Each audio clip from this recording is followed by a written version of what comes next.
They say trust is the foundation of every partnership. But what happens when the strongest among us decides he can't afford to trust anyone? When the weight of saving the world becomes too heavy to share? Superman stole advanced technology from across the country, built a weapon in secret, broke every rule he's ever stood for, not for power, not for control, but because he believed he was the only one who could see the threat coming. And in Gotham, in the rain-soaked darkness of Robinson Park, Batman will discover that the greatest danger isn't always the one we're watching for. Sometimes it's the one standing right beside us, believing they're saving us from ourselves.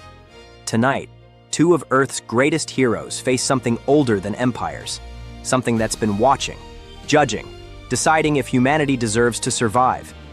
This is the story of what it means to be accountable, to be vulnerable, to trust when trust has been broken. This is the Weight of Gotham. The Weight of Gotham. The rain tastes like copper and ash. I'm 3 stories up on the fire escape of a condemned tenement in Crime Alley, and the water running down my cowl carries the residue of whatever chemical fire burned through the pharmaceutical plant 2 blocks east last week. The city is always bleeding something into the sky, always poisoning itself in new and inventive ways. Below me, in the alley that made me, 2 men are trying to sell a third man something wrapped in brown paper. The transaction is happening under a broken streetlight. They always happen under broken streetlights. And I can see the bulge of a gun in the buyer's waistband, the nervous twitch of his fingers near the grip. I should stop this. Drop down, break the seller's wrist, scatter them into the rain like the roaches they are. Instead, I watch. The buyer hands over cash, takes the package. They separate without violence, melting into the wet darkness on opposite ends of the alley. And I let them go because this is nothing. This is a single cell of cancer in a body riddled with tumors, and I have exactly 47 minutes before I need to be in Robinson Park for something that actually matters. The rain intensifies. I move. Gotham at 2 a.m. in October is a study in decay. Every gargoyle weeps rust. Every window reflects nothing but absence. I cross the rooftops in silence, my cape heavy with water, my boots finding purchase on surfaces that would send anyone else plummeting to the streets below. This is muscle memory. This is home. The problem started 3 days ago. A break-in at STAR Labs' Gotham facility. Clean, professional, no casualties. They took a prototype atmospheric processor, technology designed to scrub pollutants from the air on a massive scale. The kind of tech that could save a city like mine if it worked. The kind of tech that could weaponize the sky if it didn't. I investigated, found traces of a unique synthetic oil at the scene, the kind used in advanced robotics. Found electromagnetic signatures consistent with someone using a sophisticated jamming device. Found nothing else because whoever did this knew exactly how to erase themselves. Then yesterday, a second theft. Wayne Enterprises' experimental desalination array, stolen from a research vessel docked in Gotham Harbor. Same MO, same absence of evidence, same professional execution. And this afternoon, while I was standing in a board meeting pretending to care about quarterly projections, Alfred received a call. No caller ID. A voice, electronically distorted, with a simple message. Tomorrow night. Robinson Park, 2:47 a.m. He'll want to see this. He'll want to see this. Not you. Not Batman. He. I reach the edge of the financial district and pause on the roof of the building where my parents used to take me to see the city lights. The building is abandoned now, gutted by a fire that no one bothered to investigate because no one important died. Below, a homeless man pushes a shopping cart filled with everything he owns through rain that doesn't care about the difference between rich and poor. My comm crackles. Batman. Oracle's voice is steady, efficient. I've got something. Go ahead. Cross-referencing the thefts with known tech thieves, mercenaries, and anyone with the expertise to repurpose those specific items. The atmospheric processor and desalination array have nothing in common functionally, but they both operate on similar quantum resonance principles, highly specialized tech. There are maybe 12 people on Earth who could understand how to integrate them. And? 3 are dead, 4 are in prison, 2 are working for the government, 1 is in Japan with an alibi, 1 is Reed Richards, who I think we can rule out. That leaves 1. Yeah. A pause. Ray Palmer is listed as on sabbatical from Ivy University. His lab assistant says he mentioned a research trip but didn't specify where. No credit card activity in 3 weeks, no cell phone pings. The Atom, Ray Palmer, a genius, a hero, a man I've worked with a dozen times, who I've trusted with my life and the lives of others. It's not him, I say. I'm just giving you the data, Batman. What you do with it, it's not him. But I'm already moving toward Robinson Park because I need to know why I'm wrong. Robinson Park at night is where Gotham pretends it has a soul. There's a lake in the center, artificial but maintained well enough that it reflects the moon when the clouds break. There are paths designed for jogging, for walking dogs, for the fiction that this is a normal city where normal people do normal things.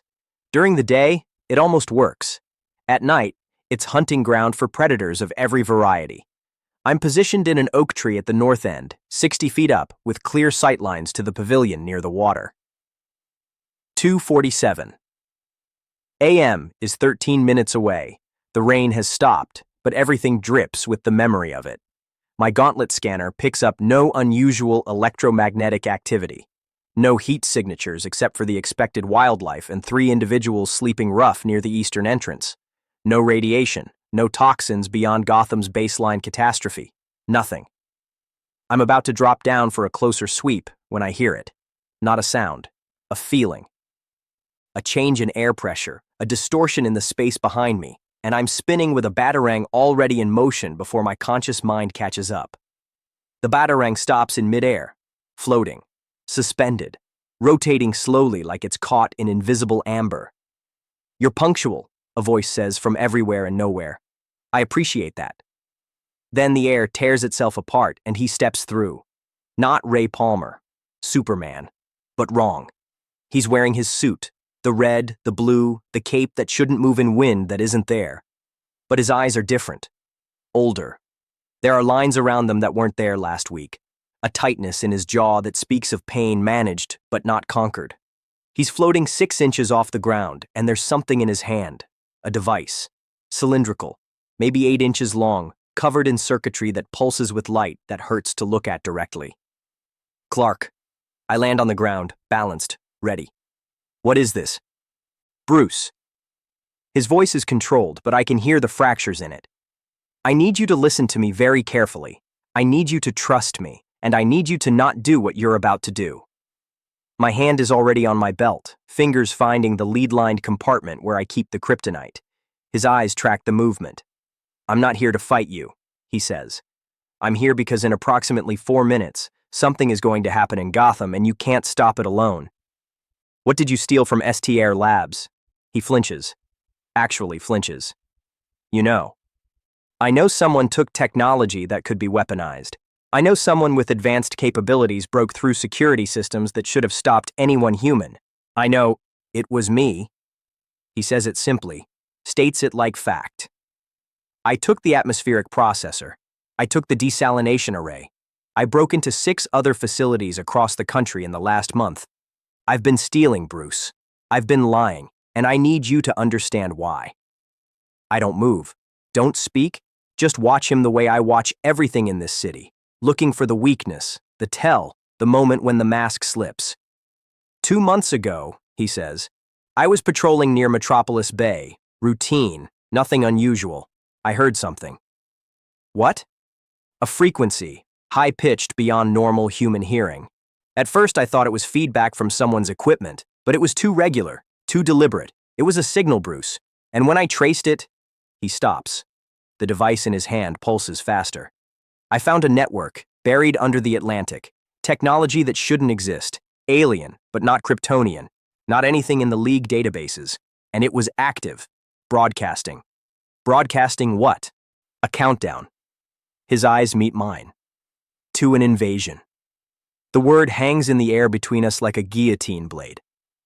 You're telling me, I say slowly, that you've been stealing advanced technology to build what? A defense system? Without telling the League? Without telling me? Yes. Why? Because the signal is encrypted with a quantum lock. Every time someone tries to access it from a networked device, it scrambles and changes.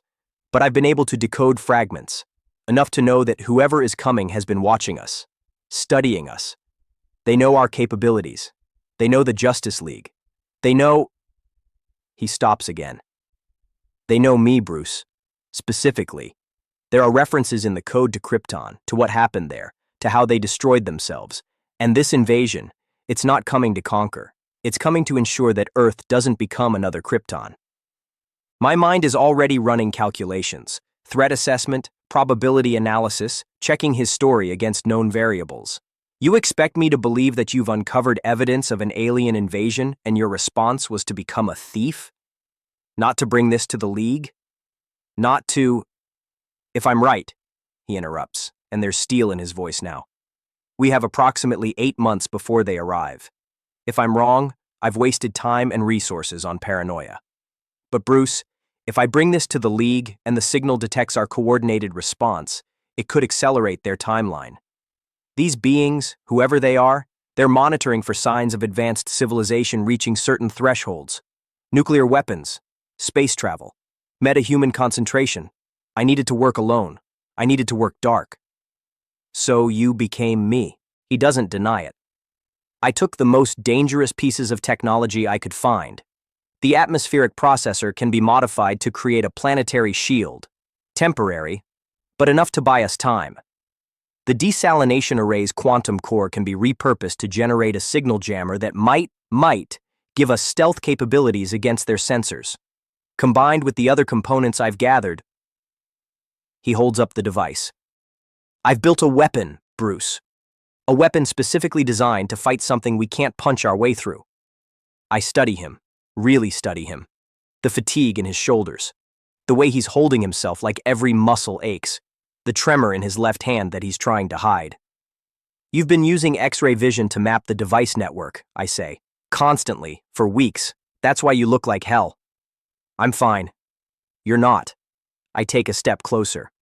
Prolonged X-ray vision use causes cellular degradation even in Kryptonians. You're burning yourself out. I don't have a choice. You always have a choice. That's what makes you you. Another step. Show me the proof. Show me the signal. Show me anything that justifies what you've become. For a moment, I think he's going to refuse. Then he extends the device toward me, and a holographic display erupts from its surface. Data, streams of it, frequency analysis, decryption algorithms, astronomical projections. And at the center, a waveform pattern that pulses in rhythm with something deep and ancient and utterly alien. I'm no stranger to technology beyond Earth. I've seen apocalyptan circuitry. I've studied Thanagarian engineering. This is neither. This is something older. The countdown, I say, reading the translated fragments. It's not exact. No, but the pattern accelerates every time there's a significant metahuman event. Every time we save the world, we tick the clock faster. They're waiting for us to prove we're a threat. Or waiting for us to prove we're worth saving. He looks at me sharply. What? You said they destroyed Krypton because it became too dangerous. But what if that's not the whole story? What if they're a safeguard? A failsafe against civilizations that develop too much power too quickly? What if they're not evil, just careful? Does it matter? If they decide we're too dangerous, they'll... It matters, I cut him off. Because it means there might be another way. Communication, negotiation, proving we're not what they fear. And if we can't? I look at the device in his hand. At the technology stolen from a dozen facilities. At the weapon built in secret by the most powerful being on Earth. Then we fight. I meet his eyes. But we fight together. No more secrets, Clark. You bring this to the League. Tonight. We assemble the best minds. No. The word is final. Bruce, I can't risk it. If the signal detects... The signal, I say, pulling out my own scanner, is currently broadcasting from 300 feet below us. He freezes. What? I show him the screen. I picked it up while you were talking. Same frequency pattern as your data, but localized. Gotham has a node, Clark. Right here, right now. Which means this was never about meeting me. This was about leading me to it. Understanding dawns in his eyes. They know.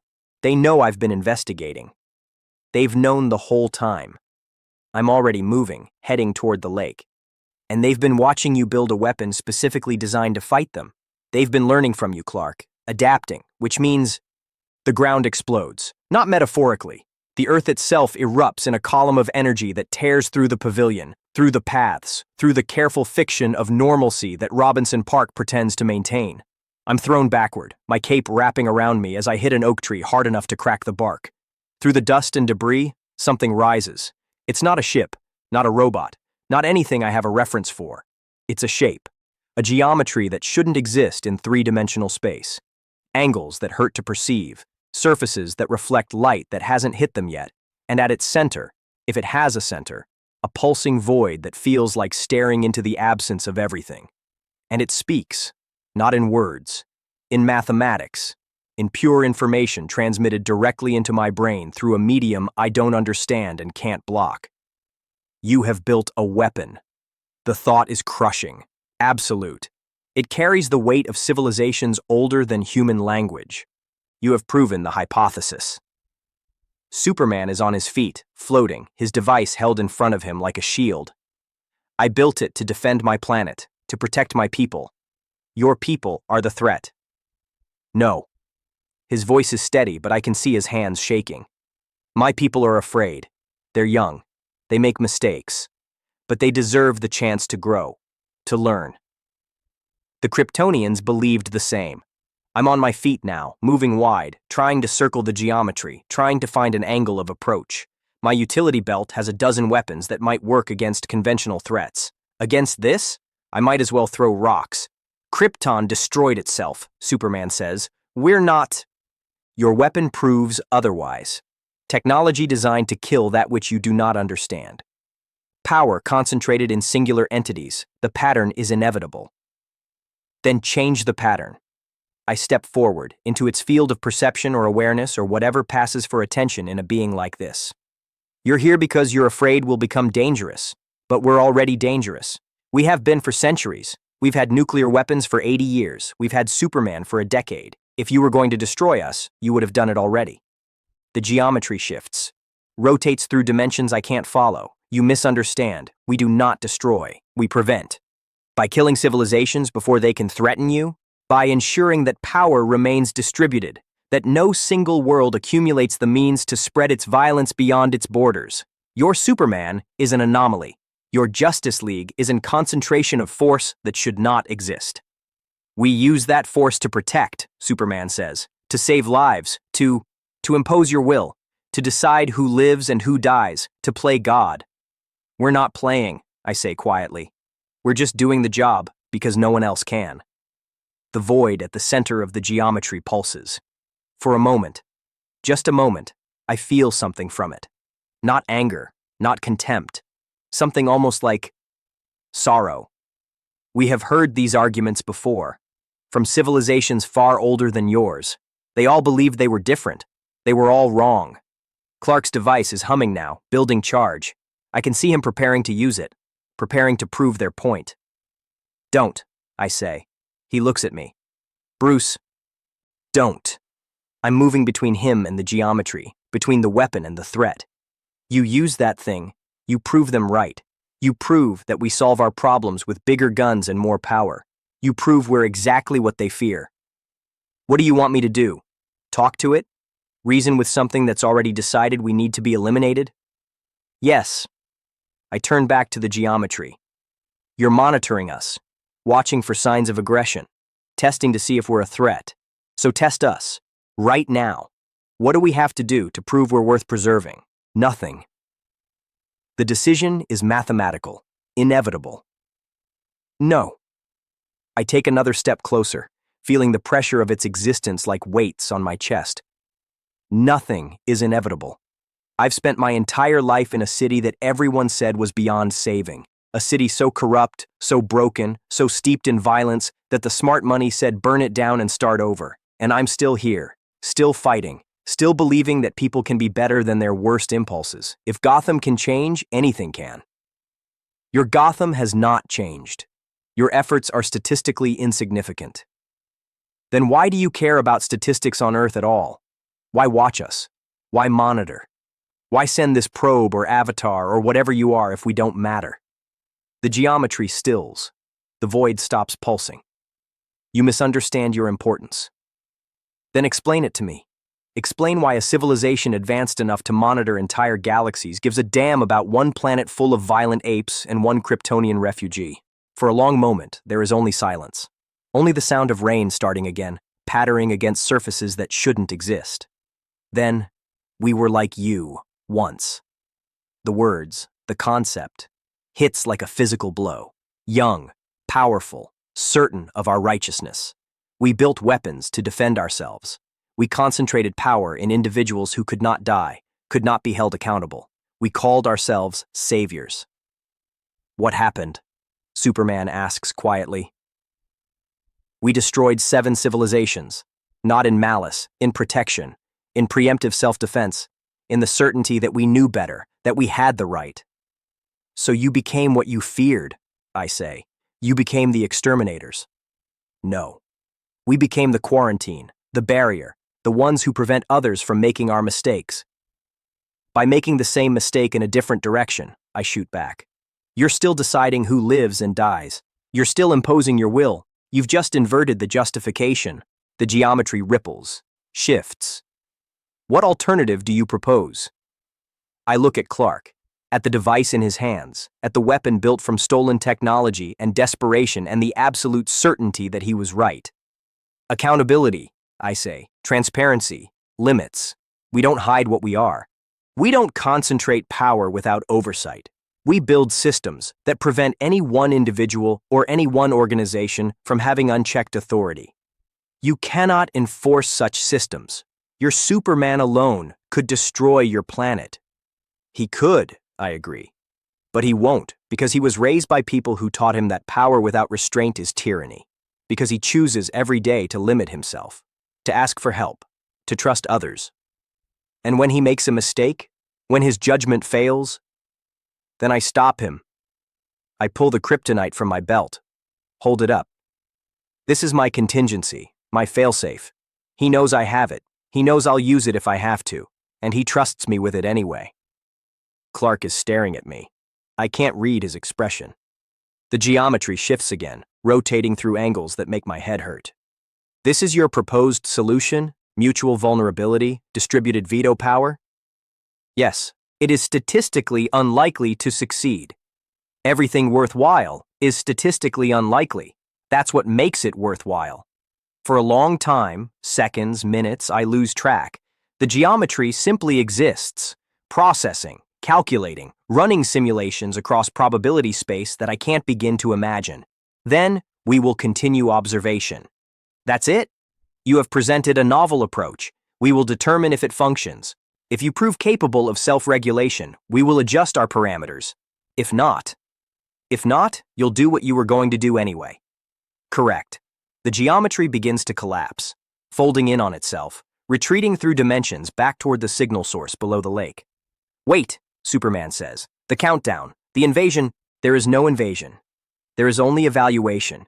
You remain on probation. And then it's gone. The lake is still. The rain falls. Robinson Park looks exactly like it did 30 minutes ago, except for the crater in the ground and the shattered pavilion and the two of us standing in the wreckage. Clark lowers his device, powers it down. His hands are shaking harder now. You had kryptonite, he says. I always have kryptonite. You were ready to stop me. I'm always ready to stop you. He looks at me, really looks at me, and slowly, incredibly, he smiles. That's why it worked. That's why they believed you. Because you meant it. I always mean it, Clark. I put the kryptonite away. You're my friend. You're my teammate. You're the best of us. And if you ever cross the line, if you ever become what you're capable of becoming, I will end you. Because that's what friendship means. He's quiet for a moment. Then, I should have told you. About the signal. About what I was building. Yes. I thought I was protecting everyone. I know. I was wrong. Yes. I start walking toward the crater. But you were wrong for the right reasons, which is better than being right for the wrong ones. He floats beside me. What do we do now? Now? I pull out my scanner, start analyzing the residual energy signatures from the geometry's passage. Now we go to the League. We tell them everything. We establish protocols for exactly this kind of scenario. We build oversight systems that would make a bureaucrat weep, and we hope that the next time you decide to save the world alone, someone stops you before you build a doomsday device. It wasn't a doomsday device. It was absolutely a doomsday device. We work in silence for a while, documenting the scene, collecting data. The rain intensifies. Somewhere in the distance, sirens wail. Gotham waking up to another crisis it won't understand. "Bruce," Clark says eventually. "Thank you." "For what?" "For being the failsafe. For being the one who stops us when we go too far. For being—" He struggles for the word. "For being you." I don't answer. Don't need to. Some things don't require words. Instead, I finish my scan and head toward the edge of the park, toward the city that made me, toward the endless work of trying to save something that maybe can't be saved. But I'm still trying. We're still trying. And maybe that's enough. I'm back in the cave by 4:30 a.m., running the energy signatures through the Bat computer's analysis suite. Alfred has left coffee by the console, along with a note. "Master Wayne called. Needs you at the office by 9. Suggests sleeping, though I know you won't." He's right, I won't. Clark stayed at the park to deal with the GCPD, to provide a cover story that won't raise questions we're not ready to answer. He'll meet me at the Watchtower in 6 hours for the League briefing. Diana will have questions. Barry will want to help. John will see through whatever we're hiding. Good. That's the point. I pull up my contingency files, the plans I've made for every member of the League, the scenarios I've run where everything goes wrong and I'm the last line of defense. I've spent years building these in secret, knowing that someday someone would find them, knowing that someday I'd have to justify them. Today feels like that someday. I start drafting a new protocol. Oversight 1, a system where every member of the League has a designated failsafe, where power is checked by vulnerability, where trust is reinforced by accountability. It's inadequate. It's full of holes. It's built on the assumption that we'll all keep choosing to be better than we have to be. But it's a start. The Bat computer chimes. Analysis complete. The energy signature from the geometry matches 17 other incidents across the globe over the last 50 years. Brief appearances, observation points. They've been watching us longer than Clark knew, longer than any of us suspected. I cross-reference with major metahuman events, League formations, dark side incursions, brainiac attacks. Every time we won, every time we proved we could defend ourselves, the observation intensity increased. We've been in an invisible cage this whole time, a quarantine zone, and we never knew. I think about the geometry's words, about civilizations that came before, about power concentrated and corrupted, about the inevitability of good intentions paving roads to hell. I think about Gotham, about spending every night fighting a war I can't win against enemies that multiply faster than I can stop them, about the statistical insignificance of my efforts. And I keep fighting anyway. Maybe that's the answer they're looking for. Not success, not victory, just the refusal to give up, the stubborn, irrational insistence that things can be better even when all evidence suggests otherwise. The sun is rising over Gotham Harbor, orange light cutting through purple clouds, another day beginning in a city that should have died 100 times over. I close the contingency files, save the new protocol, finish the coffee. In 3 hours, I'll put on a suit, attend meetings, pretend to be Bruce Wayne, billionaire philanthropist, for the benefit of people who think that's who I really am. In 6 hours, I'll tell the Justice League that we've been under observation by beings powerful enough to erase civilizations, that one of our own built a weapon in secret, that we need to change how we operate if we want to survive. In 12 hours, I'll be back on the rooftops of Gotham, stopping crimes that don't matter in the grand scheme of cosmic evaluation, saving lives that the universe has already written off as statistically insignificant. But right now, for just this moment, I let myself imagine a different world. A world where the cage opens, where we prove ourselves, where humanity grows up and out and becomes something the geometry can't predict or contain. It's a nice thought, probably wrong, but I've built a life on probably wrong. Alfred appears at the top of the stairs carrying fresh coffee. "The car is ready when you are, sir, though I feel compelled to note that you look like you've been thrown into a tree." "Accurate. Shall I prepare a cover story for your inevitable bruises? Tell them I was mugged. In Crime Alley? Where else?" He smiles slightly, sets down the coffee. "For what it's worth, Master Bruce, I'm glad you're still trying. To save Gotham? To save everyone." He heads back upstairs, then pauses. "Master Clark called while you were analyzing data. He wanted me to tell you that he's submitting himself to formal League oversight, voluntarily. He said you'd understand." "I do. The coffee is perfect. It always is." Outside, Gotham wakes up to another day of survival, another day of people trying to make lives in a city that wants them dead, another day of small victories against impossible odds. I drink my coffee. I prepare for the meetings. I get ready to save the world again. Because that's what we do. Even when we're being watched. Even when we're on probation. Even when the odds say it's impossible. We try anyway. And maybe, somewhere in the mathematics of cosmic evaluation, that's the answer they're looking for. The willingness to keep trying when trying is all we have left. I finish the coffee, head upstairs, let Alfred help me into a suit that costs more than most people make in a year. Bruce Wayne has a city to run. Batman has a world to save. And somewhere, in the spaces between dimensions, something is watching to see if we're worth the trouble. I'm going to make sure we are. Or die trying. Preferably the former. But I'll take what I can get. The sun rises higher. The city breathes. The work continues. Always.